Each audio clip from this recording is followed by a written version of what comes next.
Hello, everybody, and welcome to the LFC Transfer Room. It's Champions League week, and that means it's Liverpool versus Real Madrid, and the LFC Transfer Room is here for all of your build-up for that. And we're starting with a very special guest, a very rare guest, as Kris joins me to have a tactical analysis of our opponents, Real Madrid, 13 times Champions League winners. Maybe not one of the favourites at the outset of the competition, but they have made it through to the final on this occasion. Kris, how are you doing this evening? I'm all right. I'm basking in the sunshine and dying every moment also in the sunshine. My genetics are not prepared for the Spanish weather. Yeah, well, recently it's not been too different in England either. And, you know, the way that buildings are built in England, that the heat just doesn't go anywhere, night or day. It's the same. It's constant, which is weird because it doesn't stay like that in the winter when you've got the heating on. It just seems to flow out of the building straight away. But hey, we're not here for British architecture. We're here for Liverpool versus Real Madrid. So let's get into it, talking about Real Madrid. Now, before we come on to their style of play in general, or in the knockout competitions at least, I do just want to focus on that Man City game, because that is where a lot of people watching this will have probably last seen them play, because, you know, La Liga is not available on Sky BT these days. In that Man City tie, I'd say for the majority, it felt like they were second fiddle, they were second best. In the first leg, they managed to have these little spells where they kept digging away. They kept on getting that goal back, which just kept them in it. And then in that second game, it all came down to that final 5-minute flurry in the last few minutes. Kris, just your initial take on that, and, you know, was it an Ancelotti masterclass? Was it a Real Madrid masterclass? Did they just find a way to keep themselves in it? Talk me through it in detail, please. Living in Spain, even the Spanish are calling them lucky. And when the Spanish are calling their own lucky rather than praising them to the sky, you know that they're probably lucky. Living quite a privileged life. In regards to tactically speaking, Ancelotti in the first game was completely outplayed. And I think he was very lucky to come out the other end with only a minimal difference. In the second game, I think the injuries played a huge part, especially in the goal of if we remember Vinicius Jr., who spun 400-year-old Fernandinho at the halfway line in behind. Now, the really key thing about all this is yes, injuries can prevail, and yes, City had lots of injuries, and yes, Kyle Walker was running with one leg, and so on. And you can go through all that. But Real have this ability to choke games in a way other teams really don't have. And it's almost Everton Duncan Ferguson-esque. Now, I'm not saying Ancelotti sat down with Duncan Ferguson and had a good chat about football tactics and decided the best thing to do was just lump it in the box. But I am saying that's exactly what they're bloody doing this year. They will cross to high heaven. We're going to go through things and just see that one of their prime tactics is just to put the ball in the box. And if they don't get it, comes back out, and hopefully Kroos and Modric can recycle play back out to the dangerous wingers. But by no means is this a tactical masterclass from Ancelotti. Ancelotti is a good manager, a great manager. Ancelotti has probably forgot more than I can remember. But with this Real team, he's really igniting the embers of what used to be a great side. So in that regards, I mean, as you said, that even the Spanish were calling them lucky. But when it got to that last stage, something happened in that last 5 minutes, wasn't it? Was there a decisive change? Was that something of a tactical tweak, or was it just get the ball in the box? Well, it was a sort of a tactical tweak, but not on Real Madrid's half, more on Manchester City's half. Manchester City decided to go into a low block in order to defend. And that was the downfall, unfortunately, because Real Madrid were then able to pile on the pressure with these crosses and then from there gain opportunities. Let's not remember that Manchester City had their own opportunities to score. And it's a flip of a coin. Manchester City would be in the Champions League final. However, as soon as Ancelotti saw that Pep was playing a low block, rather than telling his side to play patient, accurate play that Modric and Kroos are very, very attuned to, what he decided to do was basically tell his fullbacks to hit the box. What does this do? This creates chaos, and this is what Real Madrid are this season. They are the kings of chaos. Right, and with someone like a Benzema who can either create something out of nothing or spin and find Vinicius or Rodrigo either side of him, that chaos presented a lot of opportunities for them in the end. But as you rightly said, Jack Grealish could have easily had 2 fantastic chances to put it in and make himself a hero. And in that first leg, it could have been 5, 6, 7 to Man City at some point. But they got through at the end of the day, and they are in the final. And by no means is anybody taking them lightly. I think everybody is very aware that Benzema at this point in time is probably the best number 9 on the planet. He's not. I don't like to say aged like a fine wine because he was always great, but perhaps not hitting the levels that he is now. What is that down to? Is that just age, experience, the way that his game has evolved? There's 2 things to this side. There's a side of me that's inherently optimistic about someone like Benzema, who's basically been the foil for Ronaldo for many, many years and the foil for other players whilst running himself into the floor. And I think if he'd have went to another team, he would have been a Shevchenko-like number 9. But obviously with Ronaldo there, he played second fiddle. And then you could say, he's come to the fore, he's grew within himself, he's became the main man. They've had to make him the main man and play through him due to the lack of Bale and Hazard.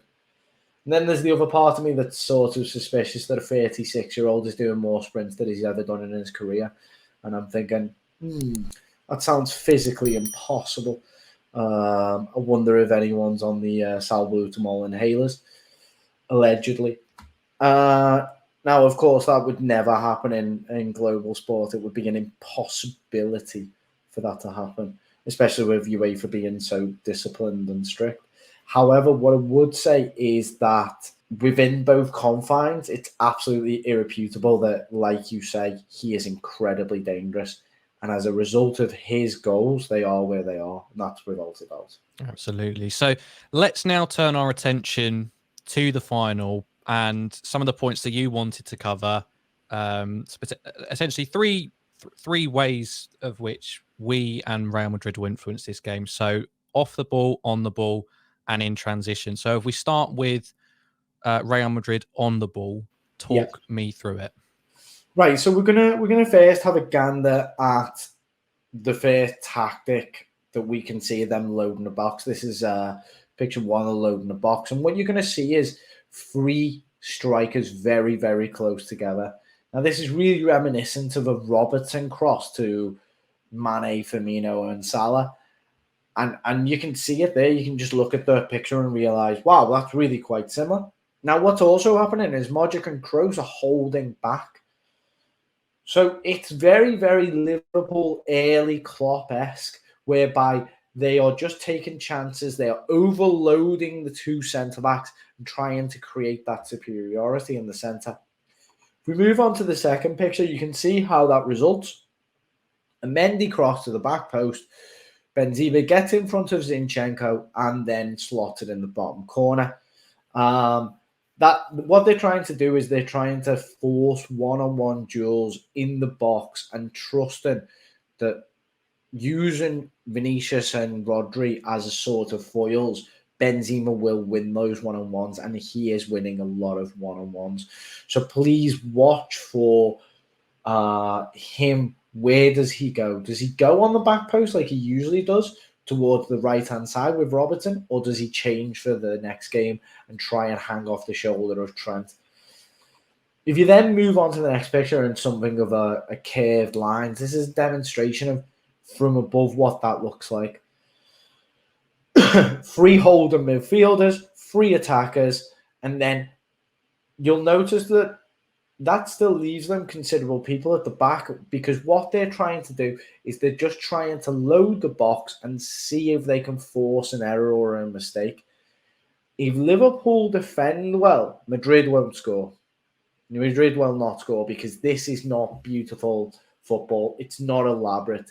It's very rudimentary at times. Why do you think that is? Because, we all know what a fantastic manager Carlo Ancelotti is, and we know the players at his disposal. Or maybe is that the problem in England? I think we all view a lot of those Real Madrid players as sensational, world class, or recently were world class. Modric and Kroos, fantastic, but getting on the old side. Benzema as well. Why are they stuck with these, let's just get into the box style tactics by what you've said, rather than something slightly more complicated, I guess? Yeah, okay. So let's start from the front to the back. So at the back, they've got a goalkeeper who doesn't leave his goal line, and as a result, the defence can't go very high. They have 2 central defenders who aren't very good ball carriers and are prone to making mistakes on the ball, particularly Militao. They have fullbacks who are good on the ball, but not particularly good at going past people with the ball. Carvajal and Mendy. So that lends itself to crossing deeper rather than running past as they would have in the past with someone like Marcelo. They have 2 wingers who are, as we will go on to see, very ill-disciplined. And that means that if they play too elaborate football up the pitch and those wingers don't track back, they're going to get hit on the break again. So at times it's better to sort of create the play sooner rather than later, because if all of the team is high up the pitch, then you're going to get hit on the break. And as we know, Modric and Kroos haven't got the legs of previous. So it's not so much about going that way. It's more about coming this way. How can you stop your opponent coming back at you and conceding so many? Well, you don't go so far forward and you launch it from a certain area. I say launch, these are professional players who would embarrass me if they ever had the chance, considering what I'm saying. So in your opinion, in your honest opinion, again, I always hate to put these questions out because it's like, well, who are we to challenge Ancelotti's, Klopp's, Guardiola's? But is he doing one of the best things that he could do with a potentially limited set of players? It's a limited team. It's a limited team. Mendy, Carvajal are repeatedly set at standards that they just don't meet. They don't get assists the same way as a Cancelo or a Trent does. They're very solid defensively.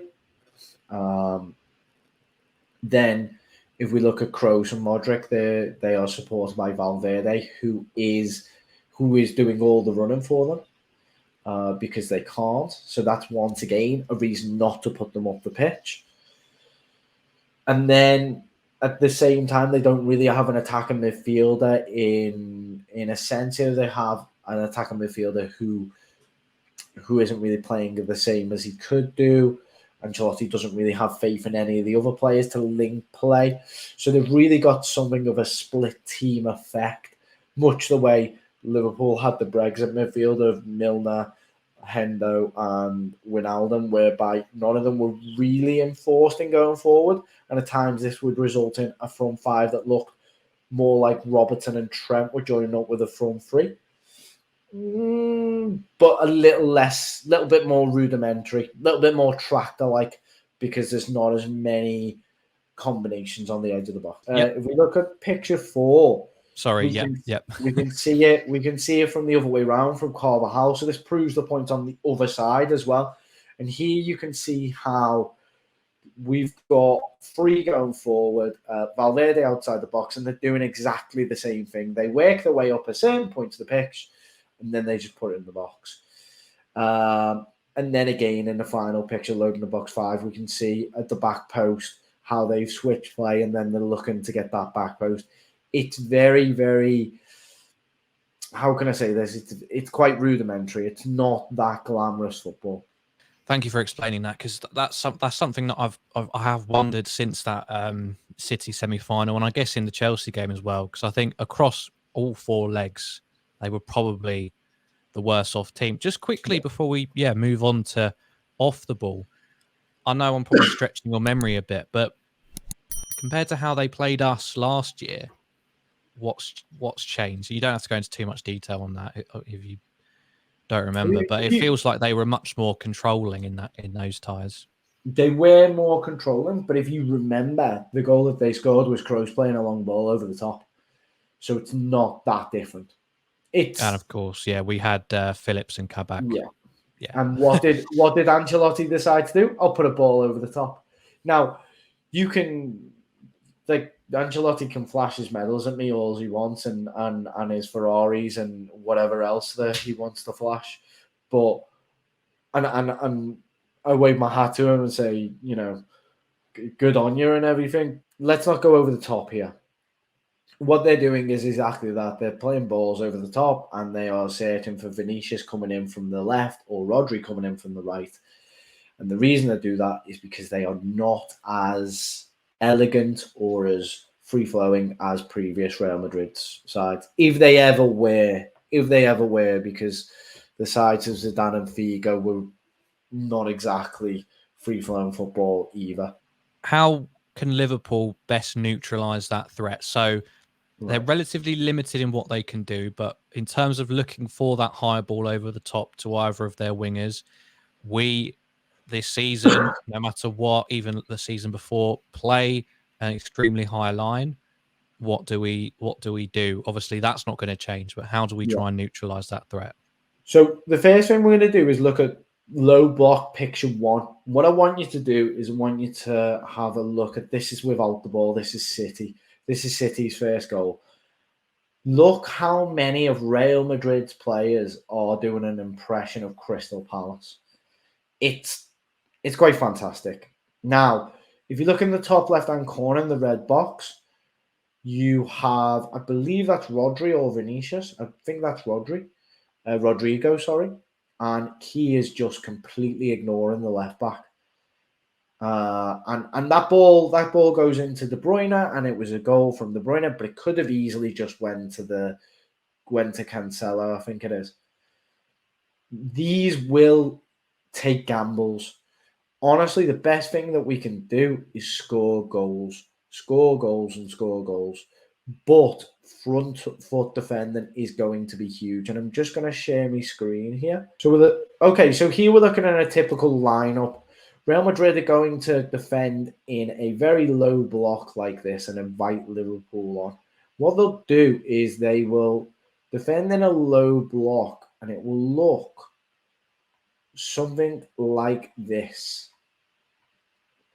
And they'll leave Benzema up. Liverpool will operate in the half spaces with Hendo coming into these spaces, Trent dictating from the middle, Hendo trying to stretch the pitch in this direction. Fabinho, Thiago in here, Diaz given width, Robertson around here, and then Van Dijk and Matty. What they are going to do is if they get the ball in, for example, this area, they win the ball in this area, they will immediately look to break into this area. What we can do here is make sure that Fabinho and Matip and Van Dijk are always following the men.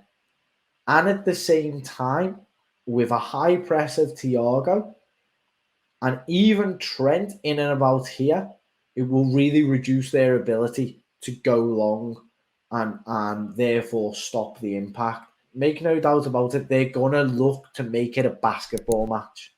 They will look to make it a basketball match. And if we move on to the second picture in the low block, it's evident of, you can see the circular lines. You can see the difference between where is Rodri defending and where is Cancelo. Cancelo is completely free. It's because he's waiting for them to win the ball and then get out. Once again, we can see how in low block 3, how low they're defending and how they're not concerned with all of them tracking back. It's really quite incredible, to be honest. And then in picture 4, where the ball comes in, you can see just how ridiculous their defending is at times, with 3-2 in the box, and that should be a goal all day long. It's quite astounding that they've made it this far, to be honest. Just off the pictures alone, you're looking at it thinking, what? And that says a lot about Guardiola's performance, as it does Ancelotti, because they should have put them away. So I feel like this will lead into the whole transitional part of their game. You say the way that they're going to look to break away, targeting the wings, that gap between Van Dijk and Robertson, if it's there. So are you saying that it's our best bet to stop it at the source in terms of using our high press to stop that ball getting out? Yeah, you have to stop it at the source. So there's a quick picture here for the attacking transitions, and you can see this is Camavinga. Camavinga is their legs that they bring on late on in the game, and you can see he's playing a ball in behind to Benzema. Again, rudimentary, Route 1 football, right over the top, nothing special or delicate. And what was the problem? The problem was that Bernardo Silva didn't get to him fast enough. Liverpool's whole defensive strategy this game will be based around rushing and stopping that long ball before it happens. And if they do that, I really don't see big problems. 1 or 2 balls are going to come over the top, that's for sure. But when you've got the likes of Van Dijk and Matty, rather than Diaz and Zinchenko, it's a different kettle of fish. Do you expect it? Do you expect us to be controlling the game? I mean, it's the final, isn't it? So I guess even though they have been so disappointing, he's going to be thinking of something, isn't he? He's got to change something a little bit. He must know as well that their luck can only ride them so far, in that they did concede so many clear-cut chances, but they just weren't put away. He might look to throw a spanner in the work. I can't account for that. He might go for a 4-4-2,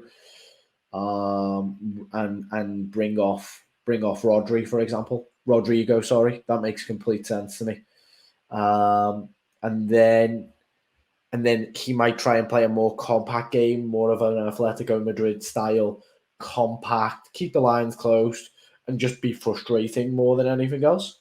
However, and then bring on Rodrigo late on to try and open up the game. They might go about it that way, but if they do that and they go 2 down, then looks out.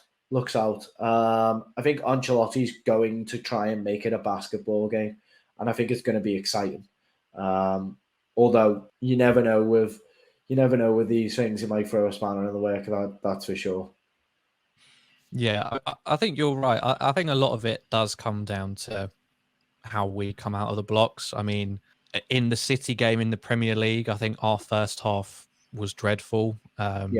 Lots of kamikaze playing around the back, which we normally do so well, but for whatever reason, we just were really off it that day in terms of making those simple passes and creating difficulties for ourselves. If we come out like that, then absolutely, a basketball game, it sounds like it could be. But from what you're saying, if we come out of the blocks with just our range sorted in terms of passing and are in the right headspace, we should control it. We should create chances, and we should get over the line as long as we're taking those chances.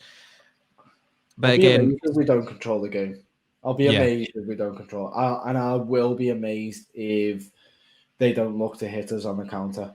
The best thing for Liverpool is if they start believing they can play a football match with Liverpool.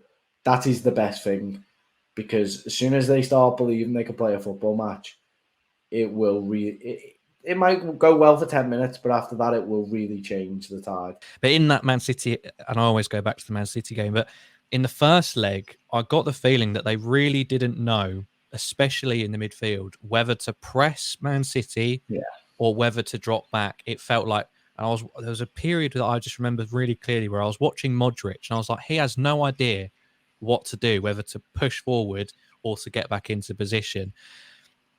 So I'm not going to ask you to be clairvoyant and read Carlo Ancelotti's mind, but if Kris was appointed Real Madrid manager for this game, and you know us so well, how we play, the limited caliber of players that you've got at your disposal for Real Madrid, what are you looking to do to frustrate us and, as you say, put a spanner in the works?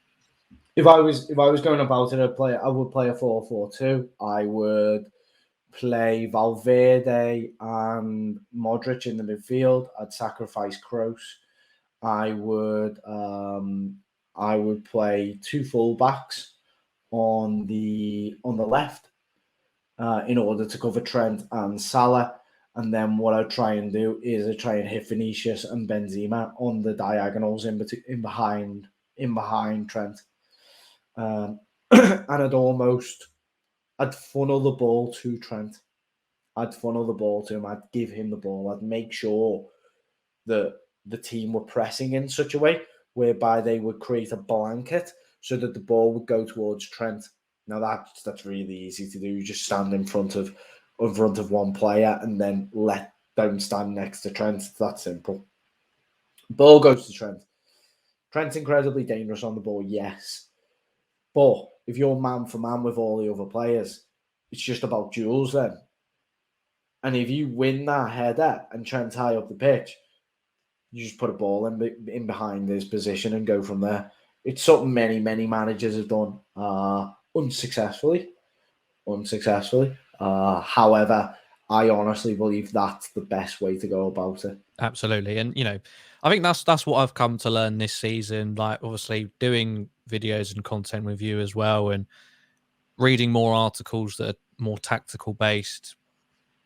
At the end of the day, tactics obviously play a massive part in the game. But as we've seen with Man City, if you just put your chances away as well, that will get you through. And so at the end of the day, it could be by Saturday evening, Madrid had 3 clear-cut opportunities on goal. Liverpool had 3 clear-cut opportunities. We missed all 3. They scored all 3. And that's it. We might have dominated the rest of the game. But, it's all about stacking the decks in your favour, isn't it? I do just want to touch upon Liverpool for a little bit, if that's all right, especially our front 3, because I read an interesting article on the subject about Luis Diaz and his impact. So I'm keen to hear your thoughts on Luis Diaz, because whilst he's obviously been a tremendous success, the person who wrote this article had a bit of a belief that his effect had detriments to other players, not necessarily because they completely clash, but because he's been thrown in so quickly as a bit of a wild card, and he has been good. But the staff not having that pre-season to tweak what they'd already perfected this pre-season, maybe it's just put some other players off. I don't know what you think about Diaz's introduction. Interesting. Well, what you've essentially done is taken out, if we look at it in the long run, you've taken out a feeder in Firmino and replaced him with a threat in Diaz. So, yeah, that's going to be detrimental to other players, because rather than Firmino always looking for the pass to Salah, Diaz is looking for the shot. So, yeah, that's neither here nor there. If you remove someone who gives assists for someone who looks to score goals, yes, that will happen. Also, someone who is not necessarily akin to the mechanization of the way Liverpool play. I say mechanization because Liverpool, I don't know if you know, before every game they have the same shooting practice, the exact same drill, and they've been doing this drill for about a year and a half now. And each year they sort of adapt it, change it a little bit, and it's just mechanization. So So I know where you go. You know where I go. You know if you go the first post. I know if you're going to miss the ball, touch the ball. I know if you're intending to drag a defender out rather than actually get the cross. So this mechanization takes time to learn. And as a result, Luis Diaz really, I can show you now. If we look at Liverpool with the ball, it's Liverpool with the ball, and if we look here, and Trent has the ball in this region. Now, Henderson's job predominantly is to distract the right back, the left back, in order to develop this space for Salah. And then what Mane tends to do when he plays an essential role is run this way, creating that space for Salah. What Diaz is doing is when he collects the ball on the wing here, rather than looking to use Mane, wait until Mane makes that move inside. Diaz is looking to make his own things by just running inside like this, and he hasn't got the timing with Mane or Salah yet. So Salah will go at times expecting the ball, it doesn't deliver. It doesn't come. Salah will come into the middle like this at times, and he will be here, and Diaz just hasn't seen him for this simple pass. So along those lines, yes, I agree with the article you've read. However, Diaz has offered such energy that it's worth it, to be honest, because I think anybody could see that both Mane and Salah are on empty at the moment. So I think this is probably a straightforward question, but for you, Diaz starts in the Champions League final. Yeah, you don't bring back Firmino or Jota? No. Jota looks like he couldn't hit a barn door with a machine gun right now. And Firmino's not fit. And Divock Origi is an enigma who would be best served for the last 5 minutes, winning or losing. Exactly. It's not bad to have those three as options off the bench, is it? We can count our blessings there. Is there anything you specifically would like to cover? Is there anything else that you think we've missed? I think the last thing I'd like to cover is the goalkeeper. Courtois, yeah. Courtois is a fantastic reflex, commanding goalkeeper, but he is not good when the line is high. If Liverpool can get Real Madrid for even a moment, to just step high, for whatever reason that may be, maybe Liverpool have a 10 minutes where Van Dijk's kicking a ball out of play and Trent is hitting miss kicks, and all of a sudden Real Madrid start creeping up. It takes one ball in behind, and that is something I think that if we see that, and if it happens, it's going to create chaos in Real Madrid. Because, like you said, when you put that doubt in the mind of the opponent, that doubt, do I go and press or do I come back? Because we've been pressing for 10 minutes. It's been working. Do I stop because of one ball? When you create that doubt in your opponent, that's when you see huge things happen. And that's when 3 goals happen in 10 minutes, because the coach hasn't had time to get that instruction across and say to his players, look, this is just not what we want. It looks great. It feels great. But it's going to kill us. So please get backwards. This is a bar of chocolate to a diabetic. Get backwards. It's going to do damage. I mean, how easy is it to get that message across quickly? Like, how much do players' instincts take over in that situation? It's incredibly difficult. Yeah. One of the reasons it's really difficult is because you're talking to humans, and they know best. Yeah. They know best. And, you might be talking to Modric, who's had so many years experience, Kroos, and these are Champions League winners. And they can be wrong at times. And that's one of the biggest things that we don't really understand, is that why Liverpool score 3 goals in 10 minutes? Well, because someone on that pitch, or 2 or 3 players, have got the wrong idea. And maybe the coach has seen it and tried to communicate, and then it's just not got across in time. And you only need one to fall asleep, and then it's everybody's covering for him, and then it takes another 2 minutes to get the message out, but you can only do it when the ball goes out of play. It's a nightmare at times. So creating that doubt, it's huge. And I think that's everything I've got to say about that. And I really, really look forward to the final. And if we lose, I'm gonna do some balconing. Well, if it makes you feel any better, I think you've put my mind at ease as well.